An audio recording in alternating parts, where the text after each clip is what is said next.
Hi there, welcome to Kneppy Invest. Time for my weekly technical update. In this video series, I look at interesting charts, primarily focused on companies listed on the ASX, but sometimes we will look at companies listed on the New York Stock Exchange or the NASDAQ. Sometimes I look at commodities or indices, and in fact, in today's video, we will look at one commodity, which is iron ore. And the main reason I'm doing today's video is to look at iron ore prices and Fortescue, because Fortescue produces or mines iron ore. Their share price is going to be highly correlated, probably almost 100% correlated to iron ore prices. And unfortunately for Fortescue and other iron ore producers, there's been a fair bit of weakness in iron ore prices in the most recent, say, 24 to 48 hours. And that's why Fortescue share price fell 8% on October 28. The other 5 companies I'll be featuring in today's video are all ASX companies. 2 of the companies we'll be looking at are possibly seeing a move into a new uptrend.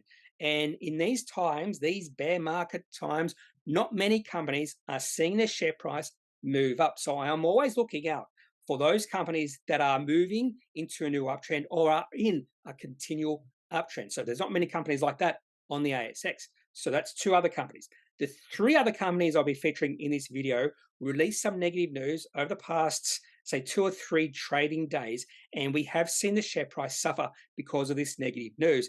And the share price looks like it could be breaking out to the downside. So possible sales for these 3 companies. And apart from Fortescue, the other 5 companies we'll be looking at include Insurance Australia Group and Praemium. Those are the 2 companies that does look like potentially the share price is wanting to move into an uptrend. And the 3 companies that did release some negative news to the market include Brainchip, Calyx, and Medibank. Before we have a look at Fortescue chart, we're going to have a look at the daily and weekly chart for Fortescue. This is the weekly chart for iron ore prices going all the way back to the start of 2016. The reason I'm going that far back is because the last time we saw significant weakness in iron ore was in 2016. Iron ore prices actually fell below $40 for a brief period of time. And if you look at share price or the charts for BHP, Rio Tinto, and Fortescue, those were the lows in the share price for all those companies. In fact, you could have bought BHP for something like $12 back in 2016. But because of all the negative sentiment in iron ore, a lot of people would have been buying those companies back then, even though that was probably the best time to take a position in those miners. In fact, at the bottom of the cycle is the best time to buy position in miners, not the top of the cycle. So the worst time to buy, say, Fortescue, BHP, or Rio Tinto was in the middle of 2021 when iron ore prices reached a high of about $225 or even maybe $230 a ton. But if we go back through the last, say, 5 years or 5.5 years, $80 a ton is a really important resistance and support level for iron ore. And the reason I'm mentioning $80 right now is because the price of iron ore at the end of trading on October 28 was right at $80. Now, I had a look at iron ore prices right now, and iron ore prices have fallen below $80, and that is a possible bearish sign moving forward for iron ore. And that $80 is portrayed by that dashed horizontal line on this particular chart. And if we go back, say, to 2017 into the start of 2018, $80 was a nice little resistance level for iron ore. And then we saw a breakout of iron ore above $80 in 2019. And if I remember correctly, that was the catalyst for that breakout was the Vale dam disaster in Brazil. Then we saw the price of iron ore pull back to $80 start of 2020 during the COVID-19 financial panic. Iron ore prices just remained above $80. In fact, we saw $80 tested 10 times during the first about 8 or 9 months of 2020. And then the price of iron ore absolutely took off. And from, say, April of 2020 all the way through to July of 2021, the price of iron ore increased from $80 a ton all the way to that high of $230. Unfortunately, we've now seen significant weakness in iron ore prices, and it is now testing $80 again. So if you take the longer view here, and if the share price or the price of iron ore does fall considerably from $80 and maybe test $40, that would be the time I personally would get really interested in BHP, Rio Tinto, and Fortescue, because it's going to be those companies, those low-cost producing iron ore companies, that will be the companies you would want to take a position at that point in time, because some of the other iron ore producers on the ASX are not low-cost producers. In fact, some of the costs they have to spend to get the iron ore out of the ground is probably more than $80 a ton. So those sort of iron ore producers right now are not profitable with iron ore prices at $80 a ton. So keep an eye on iron ore prices, particularly if you are bullish long term, and if you do see significant weakness in iron ore prices, you should be happy, because then you might be able to take positions in BHP, Rio Tinto, and Fortescue at share prices significantly lower than they are right now. So let's have a look at Fortescue, and the first chart here is that weekly chart, fairly similar to the iron ore prices, and you can see a fair bit of correlation just by looking at this chart and remembering what you saw with the iron ore prices. I could have actually overlaid iron ore prices on this, but it would have been almost perfect match. Now, the lowest price we have seen with Fortescue share price was way back in 2016, just before April of that year, when the price of Fortescue was actually below $2 for a period of time. And then we saw a breakout in the share price as the price of iron ore started to recover. The next low we saw was in 2018, just before that Vale dam disaster in Brazil. And in fact, the breakout in Fortescue share price at the start of 2019, if I remember correctly, was that Vale disaster. I still remember that quite well because I was a shareholder of Fortescue back then.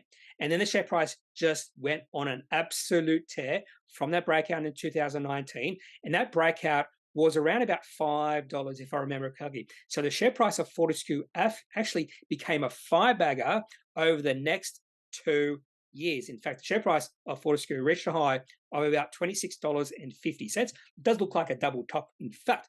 But as you can see, and if you remember the iron ore prices, there was a fair bit of weakness about 1 year ago in 2021, and you can see a fairly significant weakness in Fortescue share price. In fact, the share price fell from $26.50 all the way down to a low of 14 cents. Then we saw the rebound in iron ore prices. Then we saw a rebound in Fortescue. But recently, with this weakness in iron ore prices, the share price of Fortescue is falling towards the lows we saw back in October, November of 2021. So let's have a look at the daily chart just to see where the share price of Fortescue is right now compared to those lows we saw 1 year ago. Now, what I find really interesting about Fortescue share price compared to iron ore prices is the Fortescue share price is not lower than those lows we saw 1 year ago, even though iron ore prices have now fallen below those lows we saw 1 year ago. So in October, November of 2021, iron ore prices reached a low of $90, and that's when we saw a bit of a bounce. Now iron ore prices are $80, so $10 less than 1 year ago, but Fortescue share price is still above those lows we saw 1 year ago, but those lows are not far to go from here, right on $14. So $14 is a fairly strong support level now for Fortescue, and if $14 is broken over the next few trading days, that would be a bearish sign moving forward for this company. But again, the share price of Fortescue is highly correlated to iron ore prices, and if we do see a bounce in iron ore prices, just because we have hit that fairly strong support level at $80, I wouldn't be surprised to see Fortescue share price bounce from where it is now, around about $14.75, and probably move towards $17, even $18. So it all depends on iron ore prices moving forward for Fortescue. It even wouldn't be surprising to me to see iron ore prices fall off a cliff from here and even move towards $60 a ton over the next few weeks, even the next few months. Next company I want to look at is Brainchip. This is an absolutely fascinating, intriguing company on the ASX because you can learn a lot about psychology of investors just by looking at Brainchip and studying what has been happening with their share price and their chart over the past few years. Now, the market cap of Brainchip on October 27, or the end of trading on October 27, was $1.5 billion. This is for a company that had zero or almost zero revenue. This company was promising the moon with their neuromorphic chips. So there was large segments of the retail investing community who absolutely lapped up this story of Brainchip and their potential. I even thought the potential of this company was through the moon. The likelihood of this company hitting their full potential was fairly low, but it was still not 0%. Now, I also knew there was significant downside just because of the valuation. So I was a shareholder of this company, but I am no longer a shareholder. So I have sold out of my shares. Now, what's been happening with the share price over the past year? We saw 1 year ago, almost 1 year ago, in December, January, a lot of hype in this company. And the share price went from about 50 cents all the way to a high of $2.30. And the majority of that increase or appreciation in share price occurred in January of this year, and it only happened in 1 month. A massive amount of hype in this company back then. But even though we did see the share price pull back, and you always see the share price pull back whenever you see the share price rising exponentially. It always happens. I have not seen one single circumstance of a share price of a company rising exponentially without a pullback in the share price. But if you look at the share price of Brainchip since about April, it's been going sideways. You can just see those 4 moving averages I do use. They're tightly bound together, which means the share price of this company was consolidating. So all those bulls, those Brainchip bulls, still believed in this company, even though overall weakness, or there was significant overall weakness in the tech sector. So it does look like this negative September quarter report for Brainchip could be the catalyst for re-rating of this company to the downside. So wouldn't be surprised to see a bounce, but I wouldn't be surprised either to see a significant drop in the share price for Brainchip over the next few trading days. Next company I want to look at is Insurance Australia Group, IAG. They own NRMA, other insurance agencies like that. I'm not a big fan of insurance companies. I know Warren Buffett is a massive fan, and because he's a massive fan, a lot of his disciples absolutely love insurance companies. I don't like insurance companies. I try to stay well away from these type of companies unless I see the share price moving up in an uptrend and a lot of positive sentiment behind the company. And when you look at IAG, and this is their daily chart going back about 2 years or so, we haven't seen much positive sentiment in this company until recently. And it does look like there is potential that the share price of IAG is moving into an uptrend. The share price has been going up over the past, say, 4 months or so, particularly after the share price did reach a low of around about $4. You can see one trading day, share price fell a lot or opened at just above $4 and then rebounded. And there was a nice little support level at around about $4.18. That support level has been tested about 5 times in the past. So if you want to take a low risk, short-term position in IAG, if you do see the share price of this company move towards $4.18, that could be a low-risk opportunity. But right now, share price is starting to move up. We have seen a higher high, higher low, and I'd like to see the share price of IAG move above $5, because if it does move above $5, that means the share price is at a 1-year high. And I'm always looking for companies whose share price are at least a 6-month high, or even preferably a 1-year high. And IAG would be on their way to doing exactly that. Another company that does look like sentiment is starting to shift from negative to positive is Praemium. And really the negative sentiment really began around about January, February of this year. When the company did release their financial results in February, the share price fell from $1.25 all the way down to 80 cents in about 3 or 4 trading days. So without even looking at their financial report in February, it was negative and the market absolutely hated it. And that negative sentiment remained up until about June of this year, where the share price fell to a low of about 45 cents. But it does look like the share price is trying to move into an uptrend. And we have seen the share price break out recently, getting above the highs we saw back in September. So 2 trading days ago, on would have been the 27th of October, the share price was at an 8 to 9 month high. So it does look like sentiment in this company is starting to shift around. It does look like the share price is trying to move into a new uptrend.